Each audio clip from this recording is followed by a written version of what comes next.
അവന്റെ പഠനത്തിനുള്ള പൈസയൊക്കെ അവൻ എന്നെ കണ്ടെത്തുമായിരുന്നു. അപ്പൊ എന്റെ മോൻ എല്ലാ ജോലിക്കും പോകും. അങ്ങനെ ഒരു മോനെ കിട്ടിയതിലാണ് ഞാൻ ദൈവത്തിന് നന്ദി പറയണത്. ഒരുപാട് പേര് നമ്മളെ പരിഹസിക്കാനും പുച്ഛിക്കാനും ഉണ്ടായിട്ടുണ്ട്. ഇത്ര വർഷമായിട്ട് PSC പഠിച്ചിട്ട് കിട്ടിയിട്ടില്ലെങ്കിൽ നീ അത് വിട്ട് വേറെ എന്തെങ്കിലും പണിക്ക് പൊക്കോടെ എന്നുള്ള ചോദ്യങ്ങൾ ഉണ്ടായിട്ടുണ്ട്.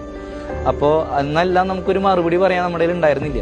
ആകെ അറിയാവുന്നത് എനിക്ക് എന്തായാലും ഞാൻ ജോലി കിട്ടിയിട്ട് ഞാൻ ഈ PSC പഠനം നിർത്തൂ എന്നായിരുന്നു. ഞാൻ 15ാമത്തെ വയസ്സ് തൊട്ട് ഞാൻ ചെറിയ കാറ്ററിംഗ് സർവീസും കാര്യങ്ങളൊക്കെ ആയിട്ട് പോയിരുന്നു.